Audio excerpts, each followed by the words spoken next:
है तो हम लोग कहेंगे डायगोनल। यहाँ पर अगर 3 3 3 हो जाए तो हम लोग कहेंगे अच्छा, और यहाँ 1 1 1 हो जाए तो कहेंगे यूनिटरी मैट्रिक्स। या फिर बस खड़े हैं सारांश सर, त्रिलोकी सर और काजल मैडम। सारांश सर, त्रिलोकी सर और काजल मैडम तीनों लोग एक साथ खड़े हैं, तो आप किसको एक तरीके से, मतलब इस तरीके से दो लोग हैं, अब काजल मैम का बता सकते, तो ये कहानी यहाँ पर है। तो रैंक कितना हो जाएगा भाई, 2 ठो काम का है तो रैंक यहाँ पर 2 हो जाएगा। तो यहाँ पर हमारे पास रीजनिंग आप खोजो, थोड़ा सा बुद्धि लगाओगे तो आप पाओगे कि कहीं ना कहीं कुछ मिलता जुलता लग रहा है। कोई एक लाइन हम लोग आ चुके हैं बीएससी सेकंड सेमेस्टर में, और सेकंड सेमेस्टर की पढ़ाई हमारी बस ऐसा ही है, बस मतलब मैट्रिक्स वगैरह पढ़ना है।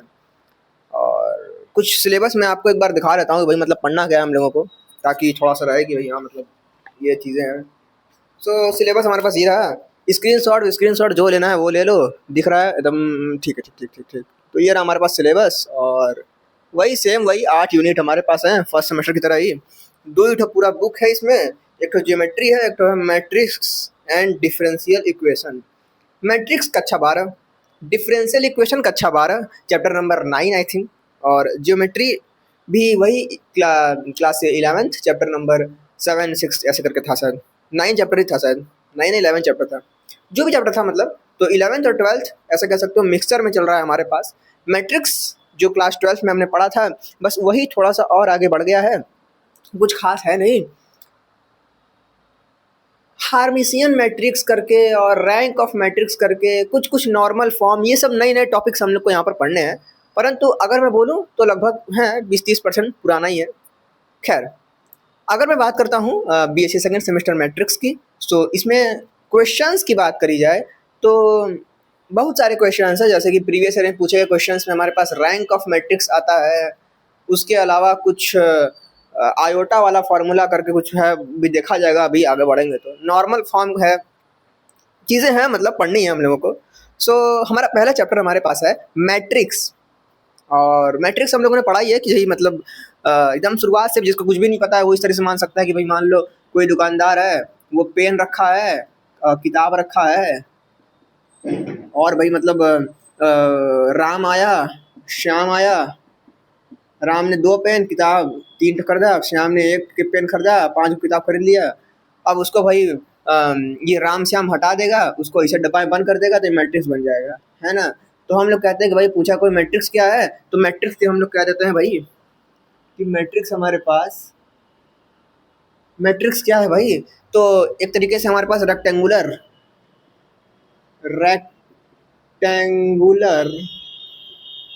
अरेंजमेंट है ना। तो बस यही है भाई, मतलब मैट्रिक्स का कोई परिभाषा पूछो तो क्या है भाई, मैट्रिक्स एक द रेक्टेंगुलर अरे ऑफ नंबर्स, या कोई वस्तु इसमें घुसा दो, पेन घुसा दो, किताब घुसा दो, यहाँ पे कुछ लिख दो, यहाँ पे कुछ लिख दो, ऐसा कर कुछ भी लिख दो, है ना। मान लो यहाँ 5-6 लोग और थे, राम ने, श्याम ने, सीता ने ले लिया, तो 3 ठो ऐसे बन जाएगा, ऐसे ऐसे ऐसे ऐसे ऐसे ऐसे। तो ऐसे करते करते हमारे पास मैट्रिक्स वगैरह बनता है। उसके अलावा हम लोग बात करें तो एआई वगैरह से मैंने पूछा है, तो उसने बोला है कि भाई आपका जो कोई फोटो होता है, तो फोटो में आपके पास फिल्टर का ऑप्शन होता है, उसको क्लिक करते हो तो फिल्टर में आपके पास बहुत सारा ऑप्शन आता है, जैसे शार्पनेस, ब्राइटनेस, कंट्रास्ट, ये सब जो एडिटर होंगे समझते होंगे भाई और ज़्यादा अच्छे से। तो मतलब यहाँ पर जो फोटोज होती हैं वो आपकी मैट्रिक्स इस तरीके से बटी होती है, मैट्रिक्स के फॉर्म में, मतलब लाखों अवयव होते हैं इस मैट्रिक्स में, और इस तरह से बटी होती है। जब मान लो आप ब्राइटनेस पे क्लिक करके ब्राइटनेस को 0 से ऐसे आगे पीछे करके आगे पीछे करते हो, सो जब आप ब्राइटनेस बढ़ाते हो तो छोटे छोटे जो ये डब्बे हैं, इन्हीं डब्बों में परिवर्तन होता है, और इस परिवर्तन के फलस्वरूप हमारे पास पूरा जो पिक्चर है उसका ब्राइटनेस बढ़ जाता है, घट जाता है, जैसे आप करते हो उस हिसाब से। तो ये सब भी कहानी होती है। उसके अलावा बहुत सारी जगहों पर मैट्रिक्स का यूज़ है, कंप्यूटर में कहाँ कहाँ। परंतु हमारे एग्जाम में जब हम लोग पढ़ने जाएंगे तो उसमें ये नहीं पूछेगा कि आपको कंप्यूटर में कैसे यूज होता है, या फिर आपके मोबाइल में ब्राइटनेस ऑन ऑफ करने में कैसे यूज होता है, वो सब नहीं पूछने वाला है। हमने को तो भाई क्वेश्चन लगाना है, जो हमें भी नहीं पता कि क्यों लगाना है, बस लगाना है और एग्ज़ाम पास करना है भाई। तो आओ पहले तो लिखते हैं इसकी परिभाषा ही, क्योंकि फालतू चीज़ है ये, ठीक है। परिभाषा भी कोई नहीं पूछने वाला, पर फिर भी रेक्टेंगुलर अरेंजमेंट ऑफ नंबर, ठीक है भाई। Rectangular arrangement of number. अब इसके अलावा बात करें तो हमने जो पुराना पढ़ा है मैं उसी को एक बार मतलब वहीं बस बता देता हूँ। हमने पुराना क्या पढ़ा है भाई? हमने पुराना ये पढ़ा है कि ऑर्डर ऑफ मैट्रिक्स एक होता है भाई। जैसे कि मान ले पहले तो हम लेके देखें भाई मैट्रिक्स तो दिखाते कैसे हैं, तो भाई ऐसे दिखाते हैं, उसके बाद और भी उसमें कुछ तत्व होते हैं। तो एक तरीके से हम कैसे लिखें इसको? शो ऑफ मैट्रिक्स, दिखाना माने कि क्या लिखा जाए भाई? लुकिंग नहीं, इसको मैं क्या कहूँ भाई? इसको मैं कह सकता हूँ, कुछ भी नहीं कह सकता हूँ मैं इसको, है ना? कुछ भी मत कहो, एग्जाम्पल लिखो यहाँ पे। एग्जाम्पल जैसे सपोज यहाँ पर 5 है, 3 है, 2 है, 1 है, 3 है, 2 है, 1 है, 4 है, 3, 4 ले लो यहाँ पर, ठीक है। तो भाई यहाँ पर हम लोग ये देखते हैं, हम लोग यहाँ पर ये देखते हैं भाई कि ये जो टर्म है ये हमारे पास कहलाता है पंक्ति, यानी कि रो। ये वाला जो टर्म है ये हमारे पास कहलाता है खड़ा। है तो खड़ा क्या होता है? स्तंभ खड़ा होता है ना भाई, स्तंभ कहते हैं। यानी कि कॉपी में हम लोग जब ऐसे करते हैं खो तो कॉलम खींचते हैं यहाँ पे, इसको कहते हैं हम लोग रो। तो ये रो हो गया, ये कॉलम हो गया, तो कॉपी से हम लोग याद रख सकते हैं इसको, तो कॉलम, ठीक है। रो और कॉलम हमने पढ़ लिया। यहाँ पर हम लोग लिखते हैं, क्या लिखते हैं भाई? यहाँ पर हम लोग इसका ऑर्डर लिखते हैं। ये सब पता है भाई, 12 में हमने पढ़ा है बहुत, हम लोग उसमें घुसेंगे नहीं कि अरे भाई ऐसे कैसे होता है, ये सब नहीं पढ़ना है यार।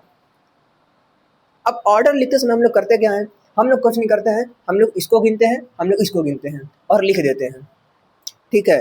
तो रो आरसी आप लोग याद रखना है, क्या लिखना है भाई? आरसी लिखना है। यहाँ पर आर क्रॉस सी लिखते हैं, आरसी। आरसी यानी कि रो और फिर कॉलम। रो कितने हैं? 1 2 3 रो हैं, फिर क्रॉस करो और फिर 1 2 3 कॉलम भी हैं तो 3 लिख दो। तो 3 क्रॉस 3 इसका क्या हो गया भाई? यही हमारे पास इसका ऑर्डर हो जाता है। कभी कभी हम भूल जाते हैं कि पहले स्तंभ को लिखें या पहले कॉलम को लिखें। जस्ट सपोज हमारे पास मान लो ये एक है, 0 0 कर दो यहाँ पे। अब बताओ इसका भाई क्या होगा, ऑर्डर क्या होगा भाई? तो हम कहते हैं भाई आरसी हमको याद है ना? आरसी हमको याद है। आरसी में क्या करते हैं? पहले रो को लिखो, गुणा कॉलम को लिख दो। रो यानी 2 तो 2 क्रॉस सी यानी 1 2 3 4, तो 4 हो गया हमारे पास, ठीक है। सब पढ़ा है भाई, 12 में हमने पढ़ा है। चलो, तो ये कहानी थी हमारे पास। अब एक तो और परपंच आता है, इसको हम लोग कहते हैं टाइप्स ऑफ मैट्रिक्स। वो माने हमारे पास रो मैट्रिक्स, कॉलम मैट्रिक्स, ये सब होता है। नल मैट्रिक्स जान जाएंगे तो अच्छा ही रहेगा ना, क्या दिक्कत है? परंतु उसमें भी जो बहुत जरूरी चीज़ों को यार उसको उस पर जरा जोर दूंगा मैं, ठीक है।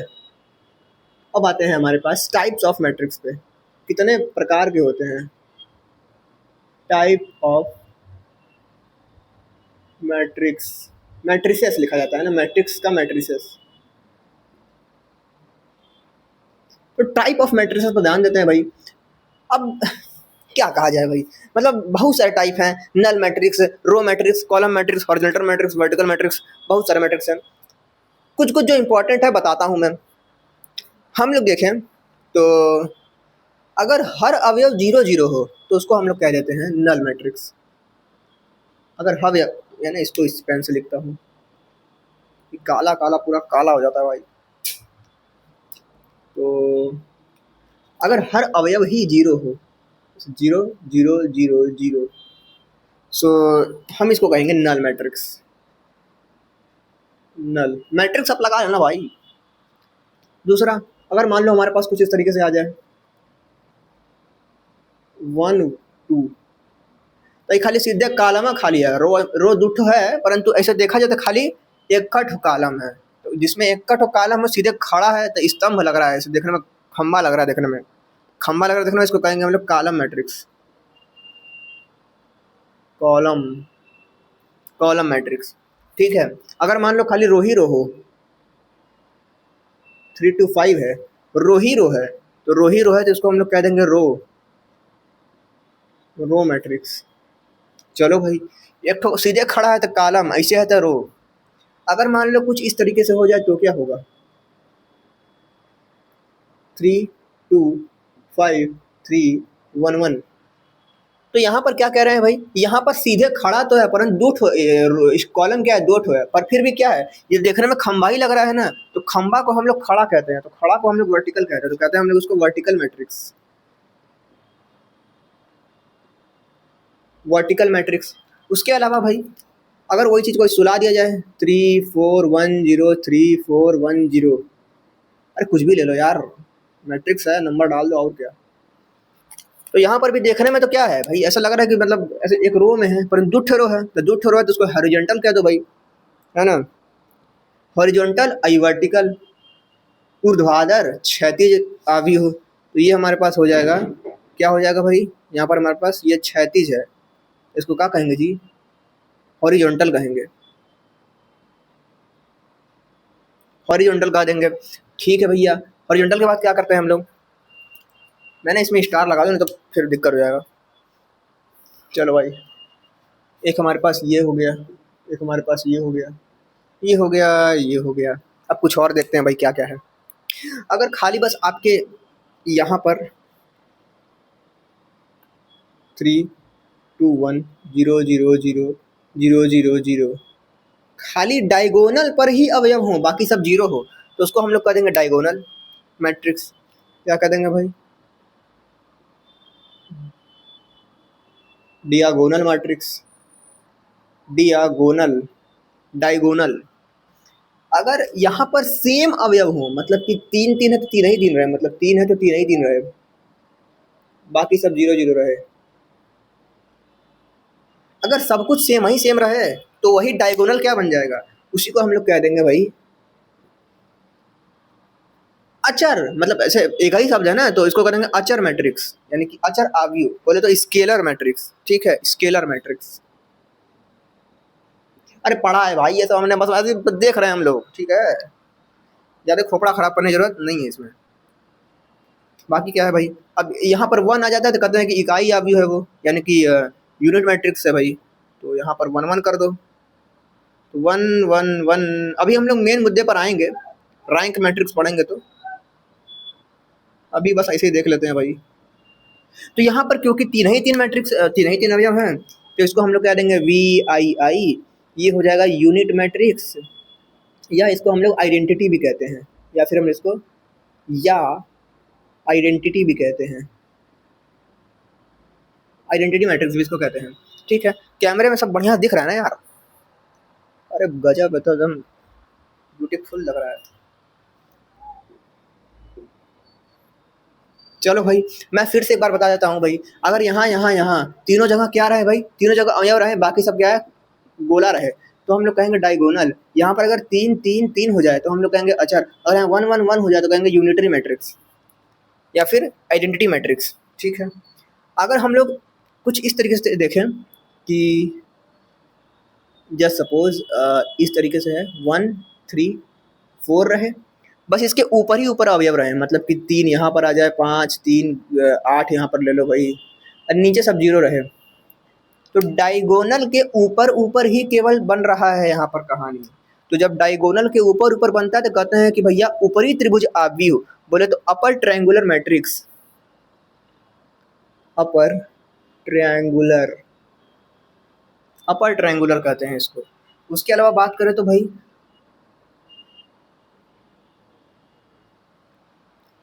इसके केवल नीचे नीचे अवयव रहे, तो भैया 1 3 4 रख लो, यहाँ पर रख लो भाई 3 2 1 रख लो, 0 0 0 कर दो, तो यहाँ पर क्या हो रहा है भाई, डायगोनल है ये, इसके नीचे नीचे ही अवयव हैं, तो जब नीचे नीचे ही अवयव हैं तो कहेंगे भैया लोअर, लोअर ट्रायंगुलर।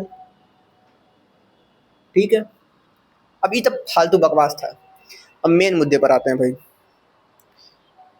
एक और मेन मुद्दा देख लेते हैं, ठीक है, मतलब मेन मुद्दा नहीं है परंतु इसे ही देख लेते हैं। एक तो रहता है हमारे पास सिंगुलर मैट्रिक्स, पढ़ा है हम लोगों ने, और एक होता है नॉन सिंगुलर। कैमरे में आ रहा है सब कुछ, अरे बाप रे बाप, एकदम नीचे में आ रहा है। फिर भी अगर हमारे पास determinant of A is equal to 0 हो तो सिंगुलर, और अगर determinant of A not equal to 0 हो तो नॉन सिंगुलर। ठीक है, डिटर्मिनेंट क्या होता है, अरे पढ़ा है भाई, तो ए क्या है, कोई मैट्रिक्स है, ठीक है। तो ये हमने शॉर्ट में समझ लिया। अब यहाँ पर कुछ बताता हूँ मैं। तो भाई अगला क्या है, तो भाई इतना तो हमने देख लिया कि ऐसे ऐसे चीज़ें हैं, रो है, शून्य है, कॉलम बोले तो स्तंभ आव्यूह, पंक्ति आव्यूह, ऊर्ध्वाधर आव्यूह, क्षैतिज आव्यूह, विकर्ण आव्यूह, अचर आव्यूह, इकाई आव्यूह, और ऊपरी त्रिभुज आव्यूह, निचली त्रिभुज आव्यूह। सिंगुलर को जो बोलते होंगे हमको याद नहीं आ रहा है अभी, सिंगुलर नॉन सिंगुलर हो गया भाई। इसके अलावा अब पगला गए सब यार कि मैथमेटिशियन, यार कुछ तो करना पड़ेगा ना यार, बच्चों का थोड़ा दिमाग भी तो खराब करना है। तो उन्होंने कहा कि एक काम करो, किसी को पकड़ लो, इसको पकड़ा जाए, इसको पकड़ लो, इसको पकड़ के ना, जो ये है उसको, जो सोया है उसको खड़ा कर दो, और जो खड़ा है उसको सुला दो। मतलब कुछ नहीं करना है, बस जो ये है इसको ऐसे कर दो, जो ये है उसको ऐसे कर दो, जो ये है उसको ऐसे कर दो, बस सोए को खड़ा कर दो, कुछ नहीं करना है। जब सोए को खड़ा कर दोगे, यानी कि जो पंक्ति है उसको स्तंभ बना दो। तो जब पंक्ति स्तंभ बन जाती है उसको कहते हैं ट्रांसपोज कर दो भाई, ट्रांसपोज मैट्रिक्स, ठीक है। Transpose of matrix, transpose of matrix कहते हैं भाई। इसको हम लोग लिखते हैं ए डैश या ए पर ऐसे टी करके, ठीक है भाई। करना क्या पड़ता है भाई, इसमें सबको पता है क्या करना पड़ता है, बचपन में बहुत सीखा है हम लोगों ने। कुछ नहीं करना है भाई, कोई आव्यूह लेते हैं, example A is equal to 344100132, ठीक है। अब हम लोग क्या बोलेगा, हम लोग को बोलेगा ए ट्रांसपोज निकालो। तो जब भी ट्रांसपोज निकालने को बोलेगा, आप सेम इसको ऐसे करोगे, इसको ऐसे करोगे, और पेपर खाली छोड़ के आ जाओगे, मिलेगा अंडा। कुछ नहीं करना है, इसको सुला देना है, 16 खड़ा कर देना है भाई। 311403 है, 403 ऐसे पढ़ो, लिखो ऐसे, पढ़ो ऐसे, लिखो ऐसे, 403 पढ़ो ऐसे, 402 लिखो ऐसे, ठीक है। तो ये क्या हो गया भाई, ट्रांसपोज हो गया। अब इसी ट्रांसपोज से रिलेटेड इन लोग का और दिमाग घुमाया कि भाई यहाँ पर ट्रांसपोज ऐसे बन रहा है ना, एक काम करो, कुछ ना कुछ ऐसा सिस्टम तो बनेगा कि अगर ये है ए, तो अगर कभी ज़िंदगी में ए का डैश निकाला जाए और वो ए के बराबर ही आ जाए, तो वो कुछ विशेष हो गया ना, तो उसको विशेष नाम भी देना पड़ेगा ना भाई। तो अगर ए का ट्रांसपोज निकाल दिए और वही आ गया, तो उसको कह देंगे हम लोग कि भाई ये सिमेट्रिक मैट्रिक्स है। तो नया टॉपिक आया हमारे पास, नेक्स्ट टॉपिक आया हमारे पास सिमेट्री मैट्रिक्स।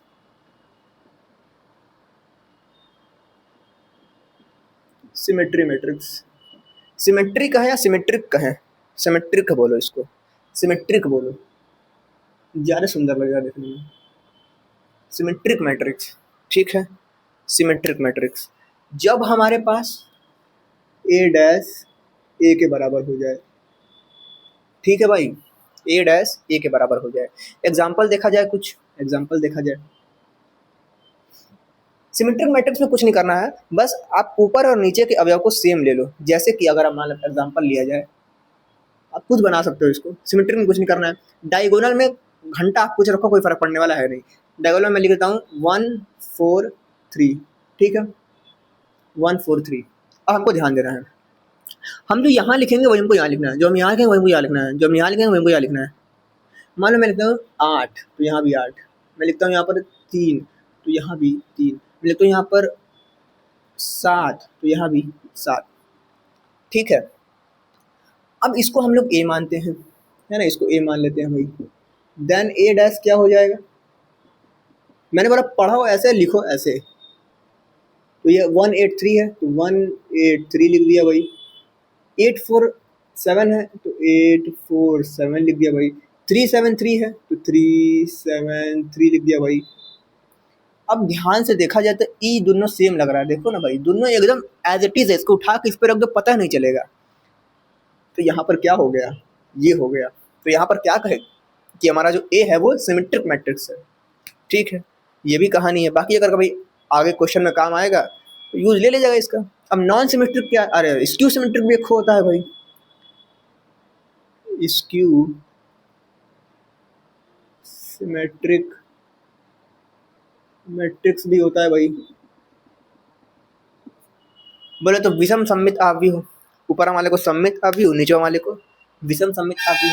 इसमें कुछ नहीं होता है, इसमें भी सेम वही होता है, ए डैश ए के बराबर होता है, परंतु माइनस के बराबर होता है। ठीक है, तो इस माइनस को हम लोग को ध्यान रखना है, माइनस के को ध्यान रखना है। अब बढ़ूंगा अगवा मैं, ये तो पुराना हम लोग देख तो ले एक बार, नया कहानी अभी आएगी। एलिमेंट्री ऑपरेशंस हम लोग देखेंगे तो उसमें थोड़ा सा काम आएगा, जो हम लोगों ने 10th 12th में नहीं पढ़ा है। तो इसमें कुछ नहीं करना है, इसमें ट्रिक है भाई। 1 लो, यहाँ पर 4 ले लो, यहाँ पर 3 ले लो। बोलोगे 1 4 3 क्यों ले रहे हो? अच्छा लग रहा है भाई, मतलब देखने में, पढ़ने में मजा आ रहा है। तो 1 4 3 ले लिया। ऊपर जो लेना है नीचे भी वही लेना है, बस माइनस में लेना है। मान लो ऊपर ले रहे हो 3 तो नीचे लो माइनस का 3, ऊपर ले रहे हो 5 नीचे लो माइनस का 5, ऊपर ले रहे हो माइनस का 1 नीचे लो 1। ठीक है, देन ए डैश निकालो, ए डैश निकालोगे तो आ जाएगा। पानी पियो यार, निकालो।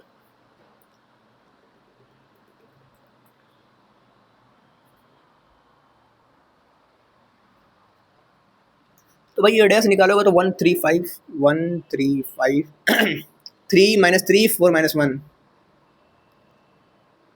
और माइनस का 5 1 3। ठीक है, अब ध्यान से देखा जाए तो ये और ये दोनों बराबर लग रहे हैं, परंतु बस एक काम है, अगर यहाँ प्लस है तो यहाँ माइनस है, यहाँ पहले प्लस यहाँ माइनस है, तो हमारे पास एक गुण होता है कि भाई अगर हम चाहें तो इसमें से माइनस को कॉमन निकाल सकते हैं बाहर। तो उससे क्या होगा, जितना सामान है सब माइनस हो जाएगा, है ना, सारा सामान माइनस हो जाएगा। अच्छा, यहाँ पर एक और चीज़ हम लोग को ध्यान रखना है, विषम सममित आव्यूह में ये हमेशा 0 रहता है। लो भैया, गलती हो गई हम लोगों से,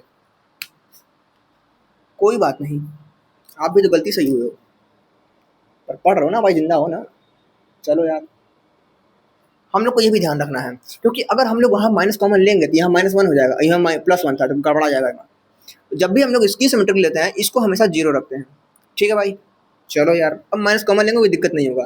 तो अगर माइनस कॉमन ले लें, तो माइनस कॉमन लेने पर हमारे पास ये हो जाएगा 0, माइनस का 3 5 माइनस का 5, ये क्या हो जाएगा? अबे अबे भाई, यहाँ पे माइनस है तो माइनस कॉमन निकल गया, यहाँ पर तो प्लस का बचा ना भाई, गजब गजब दिक्कत है। यहाँ पर माइनस का 3 हो जाएगा, 0 हो जाएगा, माइनस का 1 हो जाएगा, 5 माइनस का 5 हो जाएगा, और माइनस का 1 1 हो जाएगा, ये 0 हो जाएगा। अब इसको देखो और इसको देखो, दोनों सेम है, तो क्या हुआ, ये हमारे पास बाहर माइनस लगा हुआ है, इसका वैल्यू क्या है, ए है, तो ये हमारे पास क्या हो गया, माइनस का ए हो गया। और यही तो हमारे पास ये क्या रहा है। बस हमको सबसे ध्यान क्या रखना है, सबसे ध्यान रखना है कि ये हमेशा 0 रहता है स्क्यू सिमेट्रिक मैट्रिक्स में। ठीक है, ओके, चलो यार, स्क्यू सिमेट्रिक मैट्रिक्स में ये जो है हमेशा 0 रहता है। अब एक और देख लेते हैं, सब मैट्रिक्स क्या होता है भाई। सब मैट्रिक्स, सब मैट्रिक्स और माइनर हम लोग देख लेंगे। यहाँ से अब काम शुरू होता है हमारे पास, जो एग्जाम में आता है उसको कहते हैं हम लोग रैंक। तो रैंक निकालने के लिए सब मैट्रिक्स का हम लोग यूज लेते हैं। कैसे यूज लेते हैं भाई, सब मैट्रिक्स का अगर मैं बढ़िया से परिभाषा बताऊँ, एकदम एकदम बढ़िया परिभाषा इसकी ये है कि a sub matrix is a smaller matrix form by reducing some rows and column from a large matrix. मैं पहले जो कहानी है वो लिख देता हूँ ना, पंचायत लिख देता हूँ, उसके बाद समझाता हूँ क्या है कहानी। चलो भाई, तो सब मैट्रिक्स हमने यहाँ पर लिख दिया, जो लिखा है वो बाद में पढ़ेंगे, पहले हम एग्जांपल देखते हैं। एग्जांपल क्या है भाई, एग्जांपल जस्ट सपोज मेरे पास कुछ इस तरीके से मैट्रिक्स है 2 2 3 4 1 3। ठीक है, मैं कह रहा हूँ कि इसमें से कुछ रिड्यूस करो और नया एक मैट्रिक्स बना दो, मतलब कि इसी का यूज़ करके कुछ घटा बढ़ा के एक नया मैट्रिक्स बना दो। तो मैं कह रहा हूँ कि चलो भाई ठीक है, हम इसको हटा देते हैं और इसको रहने देते हैं, मतलब कुछ ऐसा करना नहीं है। मतलब ये मान लो कि स्क्रीन है ये, ठीक है, और ये आपके पास एक मैट्रिक्स है, आप यहाँ पे हाथ रख के इसको आगे पीछे ऐसे ऐसे ऐसे करके कुछ भी मतलब कर सकते हो। जैसे क्रॉप करते हो, अगर आप फोटोज़ वगैरह क्रॉप करते हो तो नहीं होता है भाई, ऐसे क्रॉप करो, ऐसे करो, ऐसे करो, बस क्रॉप करना है यहाँ पे।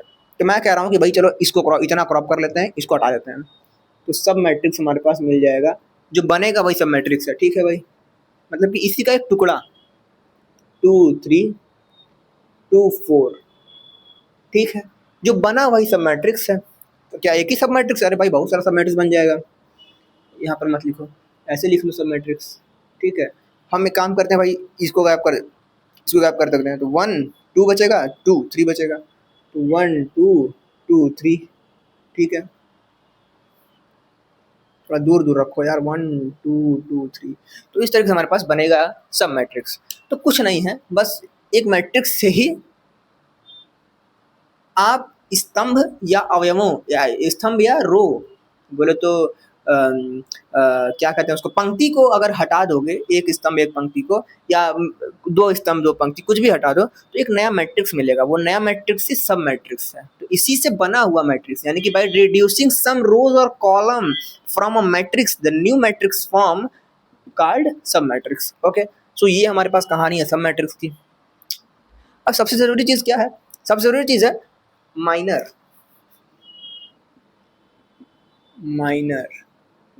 अब माइनर जो है समझना जरूरी है। चलो माइनर भी देखते हैं। माइनर द डिटर्मिनेंट ऑफ सब मैट्रिक्स कॉल्ड माइनर। ठीक है, द डिटर्मिनेंट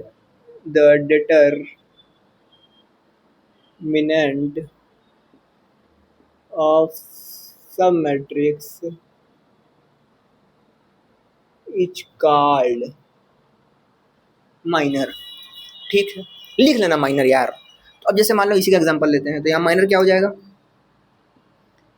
डिटर्मिनेंट ले लो। अरे भाई, डिटर्मिनेंट जब भी लोगे स्क्वायर मैट्रिक्स का लोगे, तो आप इसका डिटर्मिनेंट नहीं ले सकते हो, परंतु इसके सब मैट्रिक्स का अगर डिटर्मिनेंट ले लो, मान लो इससे आपने एक सब मैट्रिक्स बनाया जो कि स्क्वायर मैट्रिक्स था, और उस स्क्वायर मैट्रिक्स का अगर आपने कर लिया भाई क्या, डिटर्मिनेंट निकाल लिया, तो वही है, मान लो इसका डिटर्मिनेंट निकालो भाई, 2 है, 3 है, 2 है, 4 है।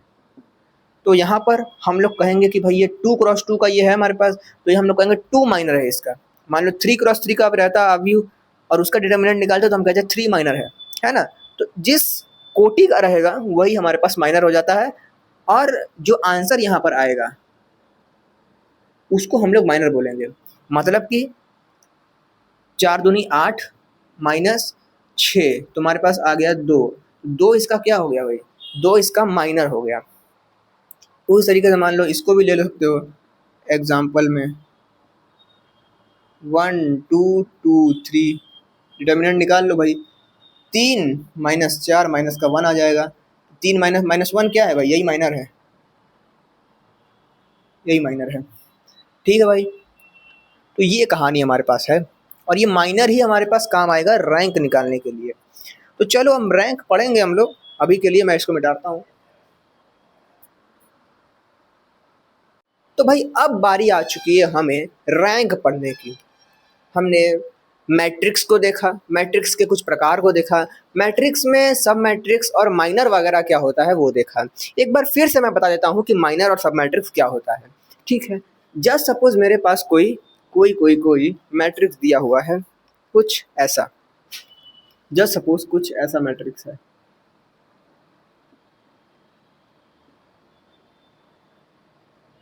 ठीक है, ऐसा मैट्रिक्स है। नंबर थोड़ा आगे पीछे कर लेता हूँ, मैं यहाँ पर कर लेता हूँ 1, यहाँ पर 2 कर लेता हूँ ताकि झंझट ना हो। ठीक है, चलो यार झंझट ना हो। तो अब आपसे कोई बोलेगा इसका सब मैट्रिक्स निकालो भाई, क्या निकालो, सब मैट्रिक्स निकालो। कोई बोलेगा आपसे इसका माइनर निकालो, कोई भी माइनर। अब माइनर इसका मतलब ये थोड़ी है कि माइनर कोई एक ही माइनर होगा। माइनर का मतलब ये है कि सब मैट्रिक्स पहले निकालो, और सब मैट्रिक्स में से भी जो स्क्वायर सब मैट्रिक्स हैं उन्हीं का डिटर्मिनेंट निकाल लो भाई। ठीक है, तो सब मैट्रिक्स पहले निकालते हैं। सब मैट्रिक्स मतलब कि कुछ भी निकाल लो भाई, इसको इतना ले लो, इसको हटा दो, 2 5 2 5 3 6 ले लो भाई, ये हो गया सब मैट्रिक्स। और कुछ लेना है तो और भी ले लो। जस्ट सपोज मैं क्या करता हूँ, मैं इसको हटा देता हूँ। ठीक है, इसको हटा देता हूँ, मैं लेता हूँ 2 3 1 3 और 9 2 को। अब देखो भाई ये मैट्रिक्स कैसा है, ये 2 क्रॉस 3 का मैट्रिक्स है। ये कितने का है, 2 क्रॉस 2 का है। आपसे पूछूंगा स्क्वायर मैट्रिक्स कौन सा है, मतलब कि जहां पर कि स्तंभ और पंक्ति दोनों बराबर हो, यानी कि रो और कॉलम जहां बराबर हो। तो कहाँ बराबर है, यहाँ बराबर है नहीं, यहाँ बराबर है हाँ। तो क्या इसका इस सब मैट्रिक्स से माइनर निकाल सकते हैं, बिल्कुल निकाल सकते हैं। बस इसी का डिटर्मिनेंट कर दो, वो हमारे पास माइनर हो जाएगा। ठीक है, डिटर्मिनेंट करना है मतलब ऐसे ऐसे कर दो, 2 5 3 6। तो माइनर हमेशा कैसा आएगा, कोई एक नंबर आएगा। नंबर कैसे आएगा भाई, अरे भैया डिटर्मिनेंट मतलब क्या होता है, इसका इससे गुणा इसका इससे गुणा माइनस कर दो। 6 दूनी 12 माइनस 5 ताई 15, माइनस का 3 हमारे पास क्या आ गया, माइनर आ गया। तो ये कहानी होती है। अब एक और चीज समझो, जब भी हमारे पास किसी चीज का हम डिटर्मिनेंट निकालते हैं, जब भी हम डिटर्मिनेंट निकालते हैं, डिटर्मिनेंट निकालने के बाद अगर वैल्यू जीरो आ जाए या फिर नॉन जीरो आ जाए, नॉन जीरो मतलब कि जीरो के अलावा कुछ आ जाए, समझो भाई। अगर जीरो आ जाएगी तो उसको हम लोग कह देंगे सिंगुलर मैट्रिक्स।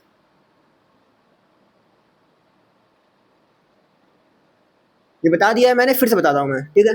इसको कहते हैं नॉन सिंगुलर मैट्रिक्स, ठीक है। तो नॉन सिंगुलर सिंगुलर मैंने फिर से रिवाइज करा दिया।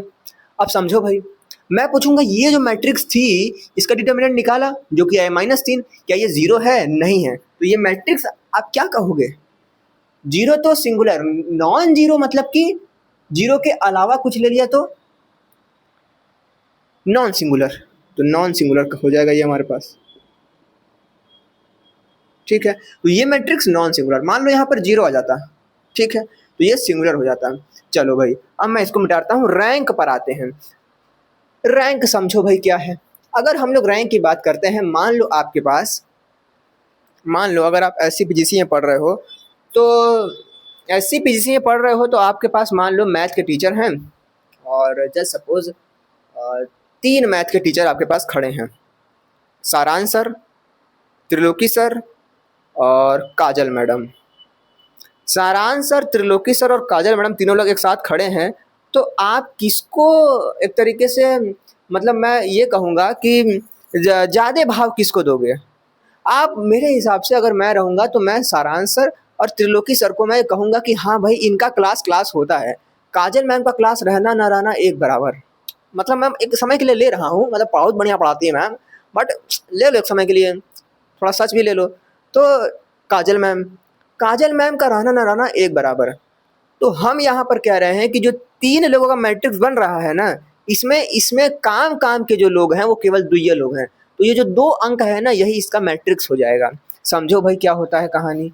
यहाँ पर मैं बोल रहा हूँ जस्ट सपोज कि यहाँ पर कोई मैट्रिक्स मैं ले रहा हूँ, इसको मिटा दूँ पहले मैं। जस्ट सपोज हम लोग ले लेते हैं एक मैट्रिक्स ये 2 3 4 5 6 7 और ये लो 0 0 0, ठीक है। तो यहाँ पर काम के कितने लोग हैं, यहाँ पर हमारे पास काम के कुछ ही लोग हैं। लास्ट वाली लाइन तो पूरी 0 0 से भरी हुई है, तो ये लाइन किसी काम की नहीं है। काम की लाइन एक तो ये हो गई और एक ये हो गई, समझो भाई।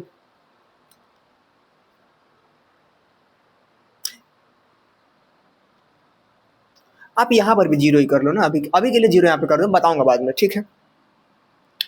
तो काम की लाइन यहाँ पर एक तो ये लाइन में कुछ है, एक ये लाइन में कुछ है, जो कि कुछ अलग वैल्यू रखता है। जैसे सारांश सर है, वो पढ़ाते बढ़िया है, नोट्स अच्छा उतना नहीं बना पाते हैं। जैसे त्रिलोकी सर हैं, वो पढ़ाते बढ़िया हैं और नोट्स भी गजब बनवाते हैं जो है कि।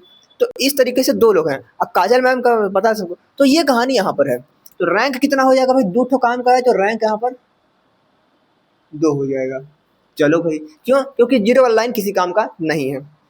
एक और एग्जांपल लेते हैं, अभी मैं बताऊंगा, ये बस एग्जी बता रहा हूँ मैं, है ना, एवं। तो या सपोज इसको लेते हैं, इसमें लेते हैं हम लोग 1 2 3, फिर हम लोग लेते हैं 2 4 6, फिर हम लोग लेते हैं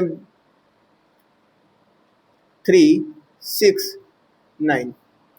चलो भाई, अब यहाँ पर बताओ कितने काम काम के जो लाइनें हैं, रोज हैं, वो कितनी काम की लाइनें हैं ये रोज। आप कहोगे यहाँ पर यार एक ये भी अलग दिख रहा है, ये भी अलग दिख रहा है और ये भी अलग दिख रहा है, परंतु मैं कहूँगा कि तीनों तीनों अलग है। अरे तीनों, ये दोनों एक ही है मतलब, है ना। मैं क्या कहूँगा, मैं कहूँगा आप गलत हो, यहाँ पर केवल एक ही लाइन काम की है। आप ध्यान से यहाँ पर रीजनिंग लगाओ, देखो भाई, 1 दूनी 2, 2 से गुणा हो गया, 2 दूनी 4, 2 से गुणा हो गया, 3 दूनी 6, 2 से गुणा हो गया।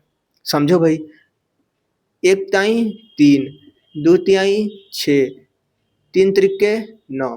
तो 3 से गुणा करने पर बस बन गया है, कुछ बदलाव नहीं हुआ है, बस इसी में थोड़ा सा कुछ एक्स्ट्रा आ गया है। ठीक है, तो ये क्या है, ये नकलची है, बस 3 से गुणा हो गया है और कुछ नहीं है। जब ऐसा होता है तो हम लोग कहते हैं कि भाई यहाँ पर जो R2 है और ये क्या है हमारे पास R3 है और ये क्या है हमारे पास R1 है, तो R1 तो भैया किंग है यहाँ पर, है ना, R1 एकदम स्पेशल है। R2 हमारे पास कैसा है, R2 बराबर हो जा रहा है हमारे पास जो R1 है ना, R1 जो है उससे 2 का गुणा कर दो तो वही R2 हो जा रहा है, और वही R1 में अगर 3 का गुणा कर दे तो ये हो जा रहा है। तो R2 का संबंध R1 से हो जा रहा है, मतलब कि R1 की ही पैदाइश है, R1 की ही 2 से गुणा करने पर पैदाइश है R2। तो यहाँ पर काम के कितने लोग हैं, काम के यहाँ पर केवल R रैंक 1 है, काम के केवल एक ही लोग हैं। क्या ऐसा भी हो सकता है काम के कोई लोग ना हो, है काम के कोई लोग ना हो? अरे भाई मान लो आपके पास कुछ ऐसा मैट्रिक्स है,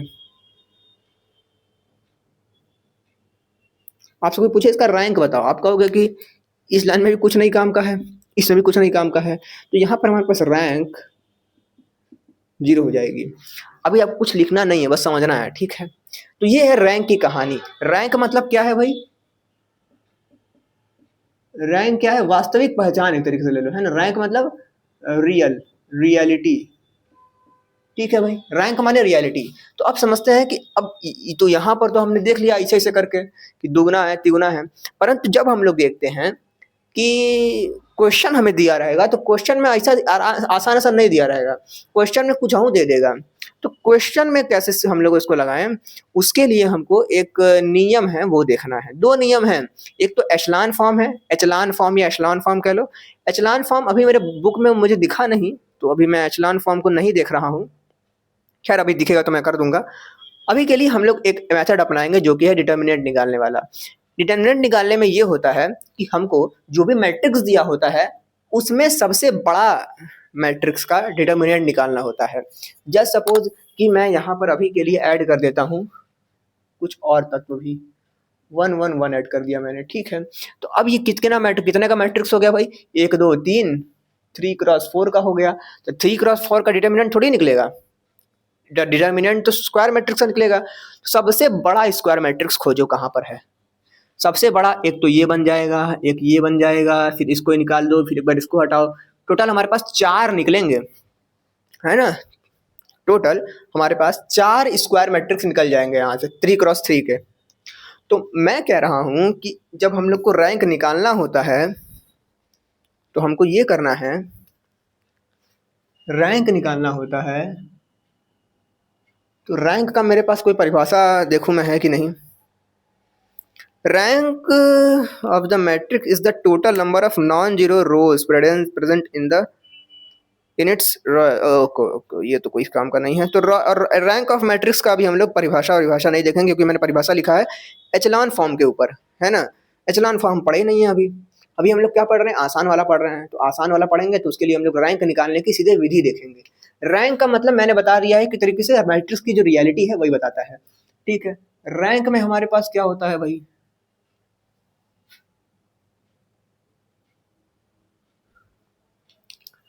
रैंक सबसे बड़ा डिटर्मिनेंट खोजो, सबसे बड़ा सारणिक बोले तो डिटर्मिनेंट,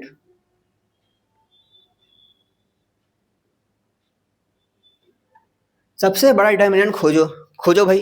3 क्रॉस 3 का मान लो ये मिल गया हमको, ठीक है, इसको हटा दो अभी के लिए, 3 क्रॉस 3। अब इसका डिटर्मिनेंट खोजो, मतलब कि डिटर्मिनेंट निकालो, अगर वो 0 नॉन जीरो आ जाए, मतलब ठीक है, नॉन जीरो आ जाए तो ऑर्डर ही क्या हो जाएगा, रैंक हो जाएगा, ठीक है। ये ध्यान रखना है भाई, सबसे जरूरी लाइन, कि अगर जो है इसका हमने निकाला और इसका डिटर्मिनेंट जो है वो बराबर 0 नहीं आया, जैसे कि वहां पर हमारे पास -3 आया था अभी पुराने वाला एग्जांपल में, तो वो क्या था हमारे पास, उसी का ऑर्डर हमारे पास रैंक हो जाएगा भाई, order is equal to rank, ये ध्यान रखना है भाई। और अगर नहीं आया तो इफ हमारे पास सिंगुलर आ गया तो, या फिर कह लो जीरो आ गया, सिंगुलर मत बोलो ना, सिंगुलर मत बोलो, आप बोलो कि अगर इफ डिटर्मिनेंट जीरो आ जाए तो उससे छोटे पर ट्राई करो। ठीक है, उससे छोटे। अब डिटर्मिनेंट सबसे बड़ा कौन सा, 3, तो एक बार हम इस वाले 3 को देखेंगे, फिर इस 3 को देखेंगे, फिर एक बार इसको हटा के 3 को, 3 हमारे पास हुआ ना, इसको हटा के 3 हो गया, फिर एक बार इसको हटाएंगे तब भी 1 2 3 होगा हमारे पास, उस 3 को देखेंगे, चारों को देखेंगे, अगर चारों जीरो आ रहा है तब आगे बढ़ेंगे। अगर चारों में से किसी एक का वैल्यू भी 1 2 3 4 कुछ भी आ गया, नॉन जीरो वैल्यू आ गई, तो वो हमारे पास 3 ही हमारे पास बन जाएगा इसका वो रैंक। परंतु अगर सबका 0 0 0 0 आया जा रहा है तो क्या होगा, हमारे पास सबका 0 0 आ रहा है तो हम लोग फिर आएंगे इस पर, दो दो को लेंगे, इस 2 को ले लो भाई, इस 2 को ले लो, फिर इस 2 को ले लो, फिर इस 2 को ले लो, कहीं 2 उठा लो, है ना, फिर उसको देखेंगे। अगर 2 2 ठो लेने पर भी सबका 0 आ जा रहा है तब जाएंगे हम लोग कि भाई इसका वैल्यू 1 ही हो जाएगा। ठीक है, तब इसका वैल्यू केवल 1 हो जाएगा, क्योंकि यहाँ पर वैल्यूज हैं। अगर यहाँ पर 0 0 0 0 होता तो 0 0 हो जाता फिर तो ये कहानी हमारे पास होती है। चलो कुछ एग्जांपल्स देखते हैं, मिटाता हूँ पहले मैं इसको।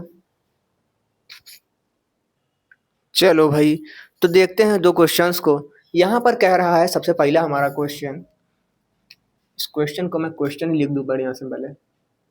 2017 में MGKVP में आया हुआ क्वेश्चन है भाई, तो इसको देखते हैं क्या है भाई। बोल रहा है कि रैंक निकालो, क्या है भाई रैंक, इसका रैंक निकालने के लिए पूछा था। तो पहले तो इसको हम लोग ए मान लेते हैं, ठीक है, इसको हटाऊं मैं, इसको मान लेता हूँ ए, ये हमारा सोल्यूशन है। ठीक है, इसको मान लिया हमने ए। अब करना क्या है भाई, हमको सबसे बड़ा सब मैट्रिक्स इसका वो उसका जो है डिटर्मिनेंट निकालना है। तो यहाँ पर सबसे बड़ा तो ये 2x2 का ये खुद ही दिख रहा है, तो इसी का निकाल लो। तो सॉल्यूशन में हम लोग लिखेंगे determinant of A is equal to 5 3 10 6 is equal to 5 6 30, इधर हो गया हमारे पास 10 दाएं 30 इज इक्वल टू 0। तो यहाँ पर क्योंकि 0 आ गया तो 0 तो नहीं आना चाहिए भाई, हर बार तो 0 आने पर काम होता है जनरली, और क्वेश्चंस में और हमारे पास जो चैप्टर्स हैं वहाँ पर 0 आने पर कुछ बढ़िया देखने में लगता है, परंतु यहाँ पर 0 आने पर गोंडा गोल हो जाता है भाई। तो यहाँ पर हमारे पास 0 नहीं आना चाहिए। So it will so 2 will not be the rank of matrix। ठीक है, अब भैया 2 नहीं रहेगा तो क्या रहेगा, अब 2 से छोटा एक ही है। अब समझो भैया, अगर यहाँ पर सब कुछ 0 0 रहता है तब तो 0 हो जाता रैंक, परंतु अब इससे छोटा 2 से छोटा क्या रख रहा है, अब भाई 5 का खाली मैट्रिक्स ऐसे बनेगा ऐसे, तो 5 मतलब क्या, एक ही है ही, तो एक में क्या है, कुछ भी नहीं मतलब, तो इसका रैंक क्या हो जाएगा, 1 हो जाएगा। मतलब कि because it is not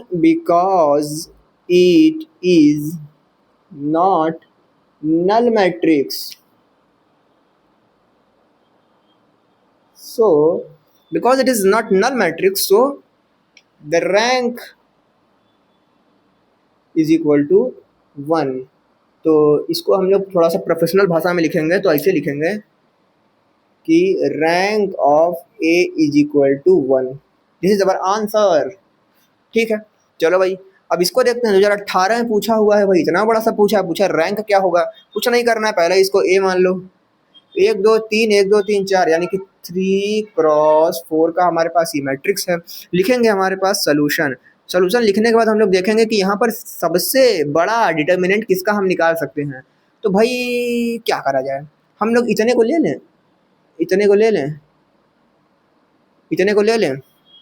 इसको हटा देते हैं, 3 क्रॉस 3 का मैट्रिक्स मिल जाएगा, उसी का डिटर्मिनेंट निकाल लो। तो इसका डिटर्मिनेंट निकालोगे तो काम हो जाएगा भाई।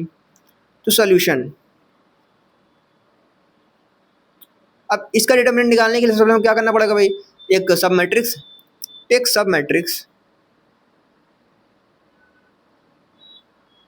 टेक सब मैट्रिक्स, ठीक है, टेक सब मैट्रिक्स बी या फिर ए डैश ले लो, ठीक है, ए डैश ऐसे ऐसे ऐसे 1 3 4 1 3 4 2 3 4 सॉरी 2 4 3 2 4 3 3 1 1 3 1 1। तो ये है हमारे पास। अब इसी का निकाल लो, 3 क्रॉस 3 का है, क्या मरवा में आ रहा है ना जी। तो इसका डिटर्मिनेंट निकालना पड़ेगा, इधर कर देता हूं मैं क्योंकि नीचे तो आएगा नहीं। Then determinant of A dash equal to, ऐसे करो ऐसे करो, फिर सब कुछ लिखो, 1 2 3 3 4 1 3 4 1। अरे भाई आप लोग खुद से भी कर सकते हो, कुछ नहीं करना, डिटर्मिनेंट निकालना है। और अगर वो हमारे पास आ गया नॉन जीरो, -8 -3 5 6 10 100 1000 कुछ भी आ जाए, जीरो के अलावा कुछ भी आ जाए, तो वही हमारे पास जो ऑर्डर है वही मैट्रिक्स का हमारा रैंक बन जाएगा। तो करते हैं भाई, आप लोग भी करो, हम भी करते हैं, 4 3 1, ठीक है। इसका रैंक डिटर्मिनेंट निकालना है तो कुछ नहीं करना है, 1 लिखो, डिंग डिंग करो, 4 -3 माइनस का 2, इसको ढको 3 एकम 3, -4 प्लस का 3 करो, इसको ढको 3 3 9, माइनस का 4 4 16। कितना हो जाएगा भाई ये हमारे पास आ जा रहा है, 4 में से 3 घटाएंगे तो हमारे पास भैया 1 बचेगा, 1 ही हो जाएगा, यहाँ पे 1 लिख दो। उसके अलावा भाई ये रहा माइनस, अंदर माइनस बचेगा तो माइनस का 1, बाहर आके प्लस का 1, तो प्लस का 2 बचेगा। यहाँ पे बात करें तो यहाँ पर हमारे पास आ जा रहा है माइनस का 7 आएगा, और 7 त्रिक 21 हो जाएगा, तो माइनस का 21 हो जाएगा, ठीक है। माइनस के 21 में से 3 घटा देंगे तो हमारे पास माइनस का 18 हो जाएगा। और माइनस का 18 होने का मतलब ही है कि हमारे पास ये नॉन है माइनस,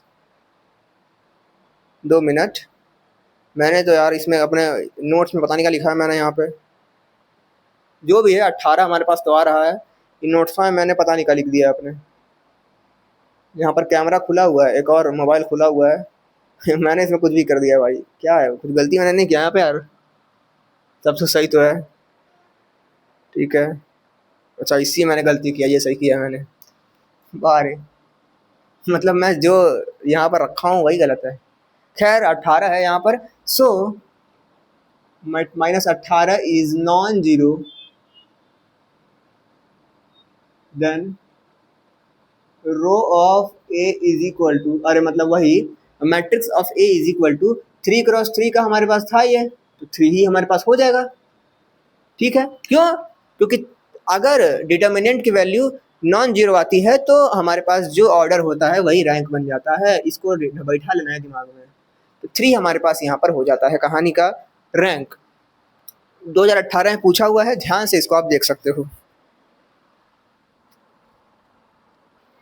चलो भाई, तो हम लोग अब कुछ और क्वेश्चन को देखें, उसके पहले हम लोग थोड़ा सा ना कुछ बातें जान लेते हैं कि भाई ऐसा तो हमारे घर में होता ही है, ठीक है। मतलब कि अगर हमारे पास कोई नल मैट्रिक्स है तो उसका जो रैंक है, मान लो ए है नल मैट्रिक्स, तो उसका रैंक हमेशा 0 ही आएगा, है ना। तो हमारे यहाँ नल मैट्रिक्स है तो 0 आता ही है। अब जैसे सपोज हमारे पास कोई और है ना, मान लो m क्रॉस n का कोई और है, वो बाद में अब लिखते रहेंगे हम लोग, अभी बस मेन समझते हैं। तो रैंक ऑफ ए जो है वो हमेशा छोटा होगा जो हमारे पास m क्रॉस n है उसकी वैल्यू से, n of n cross n है ना, समझो भाई। मैं कैसे इसको लिखूं यार,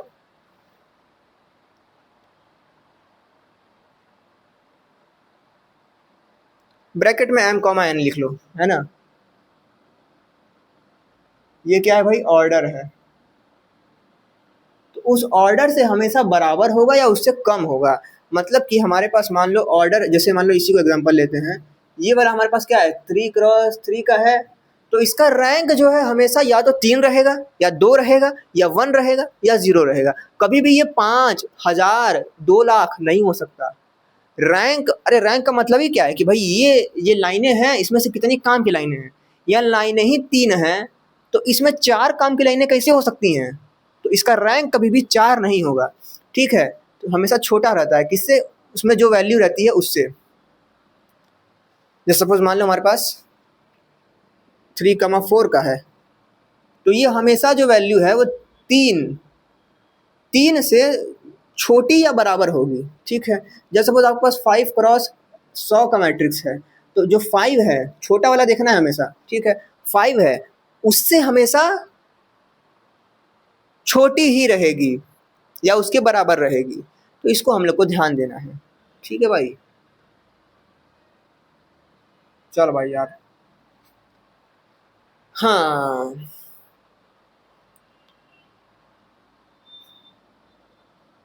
तो हमेशा वो छोटी रहेगी, हम लोग को ध्यान रखना है, या तो बराबर रहेगी। और क्या कहानी है हमारे पास कहानी है कि अगर अगर अगर अगर यार मैंने बता दिया है सब बात, अब मैं क्या लिखूं फिर से। नॉन जीरो मैट्रिक्स है तो उसकी वैल्यू हमेशा 1 से अधिक रहेगी। नॉन सिंगुलर कह लो, नॉन सिंगुलर, नॉन सिंगुलर लिख लो।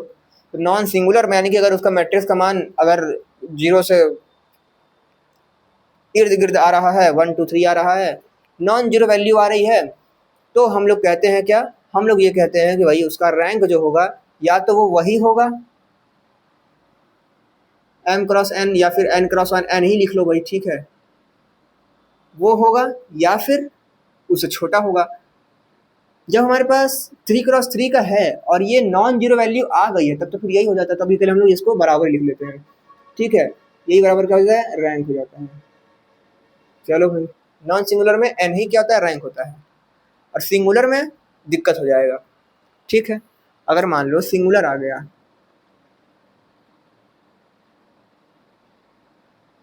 तो n की जो वैल्यू है,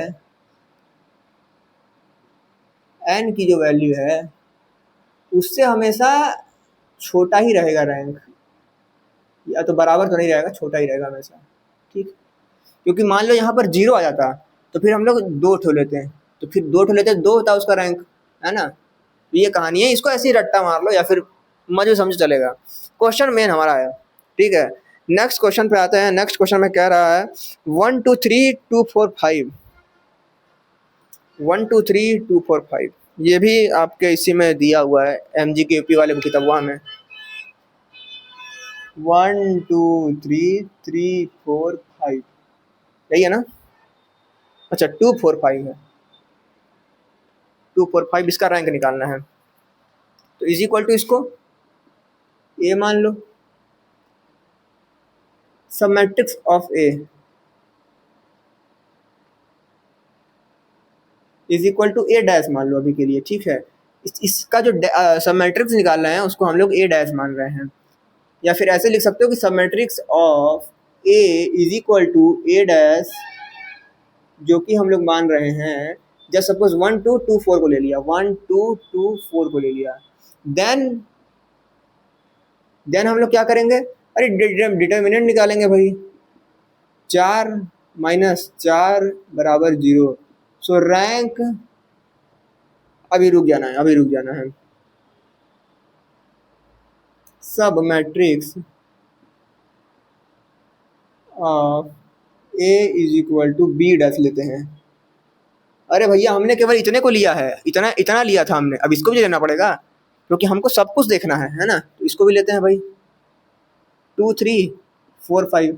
यहाँ भी 0 आ जाएगा तब हम लोग उससे कम पर जाएंगे। यहाँ पर 0 आ रहा है, 10 आ रहा है, माइनस में 12 आ रहा है, बराबर माइनस का 2 आ जा रहा है। ठीक है, तो ये तो नॉन जीरो नहीं है, मतलब ये जीरो नहीं है, मतलब कि so -2 is non zero then rank of A is equal to क्या हो जाएगा? अरे भाई 2 क्रॉस 2 का है ना, तो 2 हो जाएगा, क्योंकि इसका डिटर्मिनेंट का वैल्यू 0 नहीं आया है। चलो भाई, ये भी हम लोग को ध्यान देना है। मतलब हमको ये है कि भाई एक बार में हार नहीं मान लेना है। मान लो इसका 0 आ गया तो इसको भी ट्राई करेंगे, मान लो इसका भी 0 आ जाता है तो फिर इसको ट्राई करते हैं, इसको हटा के केवल इसको लेते हैं, इसको लेते हैं, फिर उसका ट्राई करते हैं, वो भी 0 आ जाता है, तब इससे छोटे पर आते हैं। मान लो तीनों का 0 आ जाता है, तब क्या होता? तब फिर छोटे पर आते हैं, और छोटे पर आते हैं तो फिर हमारा रैंक 1 हो जाता, तब उस स्थिति में, परंतु अभी नहीं। चलो भाई, अब देखते हैं कुछ और। तो भाई नेक्स्ट क्वेश्चन हमारे पास जो है, यहाँ पर भी हमसे रैंक पूछा जा रहा है। चलो भाई निकालते हैं, क्या करना है हम लोगों को। एक 1 2 3 4 कॉलम है, 1 2 3 रो है, तो 3 क्रॉस 4 का मैट्रिक्स हो गया। कुछ नहीं करना है, submatrix of A, submatrix of A is equal to ले लेते हैं हम लोग ए डैश ले लेते हैं। ठीक है, कैसा लेना है भाई? हमको लेना है 3 क्रॉस 3 2 क्रॉस 2 ऐसे। तो अभी तक हमारे पास सबसे बड़ा खोजना है हम लोगों को, सबसे बड़ा हमको 3 क्रॉस 3 दिखेगा, इसको और इसको ले लेते हैं। 2 2 4 3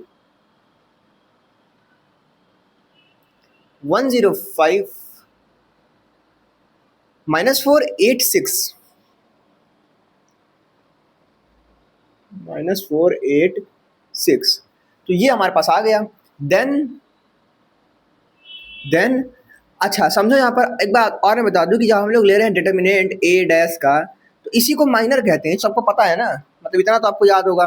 तो देन हम लोग यहाँ भी ये भी लिख सकते हैं कि भाई देन टेकिंग माइनर, है ना, या फिर डिटर्मिनेंट लिख लो। डिटर्मिनेंट के मामले में यहाँ पर हम पास कुछ ऐसे हो जाएगा भाई, खड़ी पाई 2 4 3 3 ऐसे लिखो, 105 -4 8 6। तो ये कहानी हमारे पास है। अब क्या करना है भाई?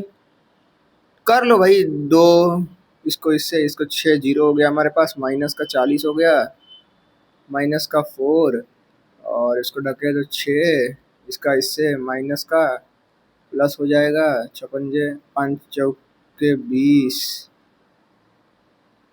प्लस का 3 लिया हमने, इसको इसको ढका 8 हो गया, माइनस का 0 हो गया, बराबर हमारे पास ये हो गया 4 दूनी माइनस का 80 हो गया, माइनस का 80। ये दोनों मिलके हमारे पास कितना हो गया भाई? 26 चौक कितना हो जाएगा?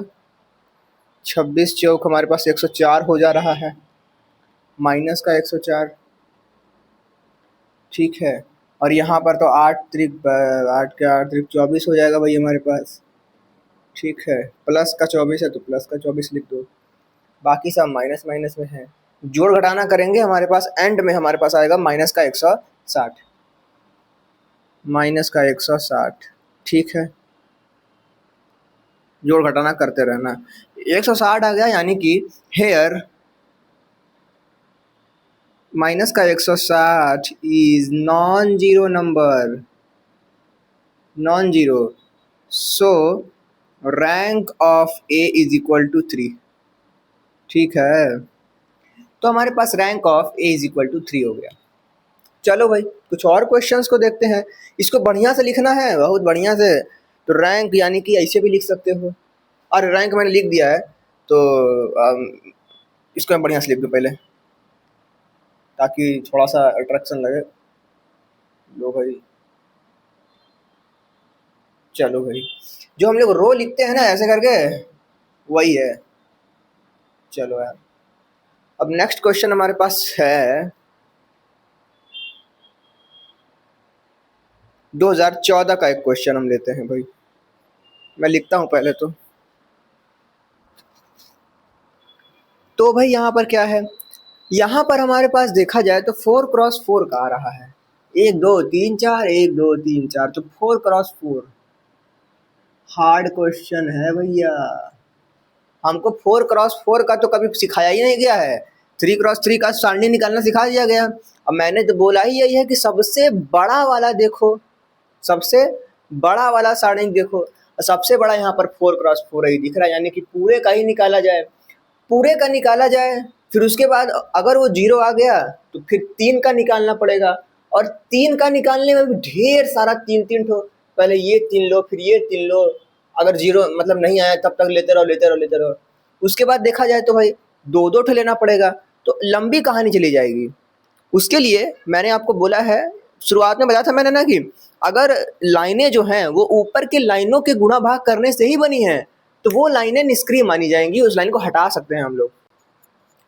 तो यहाँ पर हमारे पास रीजनिंग आप खोजो, थोड़ा सा बुद्धि लगाओगे तो आप पाओगे कि कहीं ना कहीं कुछ मिलता जुलता लग रहा है। कोई एक लाइन ऊपर के लाइनों से ही बनी है। कैसे बनी है ध्यान से देखो।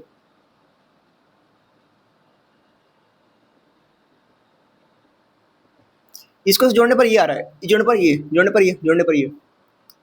तो हमारे पास हम देख रहे हैं कि ये जो है हमारे पास क्या है, R3 है, जो कि R1 प्लस R2 के बराबर है। मतलब कि कुछ नया नहीं है, बस उसको जोड़ के बन गया है। चलो भैया, तो यानी कि इसका जो रैंक है वो 4 तो नहीं होगा। क्यों? क्योंकि ये लाइन का कोई मतलब नहीं है, इसको हटा दो भाई। ठीक है, चलो यार। अब देखो नीचे कुछ मिल रहा है, 16 है, तो 16 भी नया लाइन नहीं है भाई। आप देखो, इसको इसको जोड़ो, इसको इसको जोड़ो, इसको इसको जोड़ो और इसको इसको जोड़ो। 16 4 12 8 7 15। ये जो हमारे पास R4 है ये भी क्या है, R1 प्लस R3 है। तो ये लाइन भी क्या है, ऊपर के लाइनों से ही बनी है, और ये लाइन ऊपर के लाइन से बनी है। मतलब कि ये दोनों ही लाइन क्या है, नकलची है ना, नकलची है, नकलची है भाई। तो नकलची है ये। यानी कि हमारे पास बचा कितना, बस ये 2 लाइन जिसमें कोई संबंध हमको नहीं दिख रहा है। 2 से 6 हो रहा है, फिर 1 2 हो गया, फिर 3 6, फिर माइनस में आ गया। तो यहाँ पर कोई संबंध एक दूसरे में नहीं दिख रहा है। तो होगा क्या, यहाँ पर कुछ नहीं होगा। 4 and 3 will not be the rank because हमारे पास जो R3 है वो हमारे पास R1 प्लस R2 है, और जो हमारे पास R4 है वो हमारे पास R1 प्लस R3 है। ठीक है, देन हमारे पास सब मैट्रिक्स हम लोग कैसा लेंगे, ए डैश ले लो, कुछ भी ले लो, वो 2 क्रॉस 2 का लेंगे। तो जब सपोज हम इसी को ले लेते हैं, 6 1 4 2, 6 1 4 2, निकालो भाई। देन माइनर लिखो या फिर लिख दो ए डैश का डिटर्मिनर। तो 6 1 4 2 इज इक्वल टू 6 दूनी 12 माइनस का 4 इज इक्वल टू हमारे पास आ जाएगा नॉन जीरो नंबर, जो कि हो जाएगा 12 में 4 हटाने पर 8। तो 8 is here, 8 is non zero number.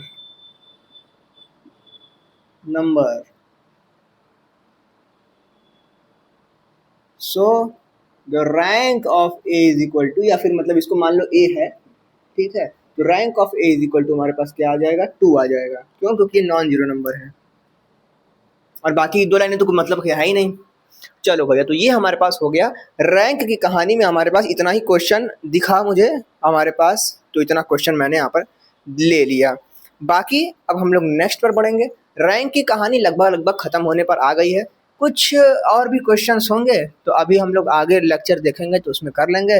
बाकी ये वीडियो क्या है भाई, अगर मतलब हो सकता है कि इस वीडियो को भविष्य में कोई देखे 4 साल बाद 5 साल बाद, तो भाई वो देखेगा। तो मैं पहले बता दे रहा हूँ कि यहाँ पर हम लोग जो बड़ी बड़ी बातें हैं वही करेंगे, बहुत छोटी बातों पर ध्यान नहीं देंगे भाई।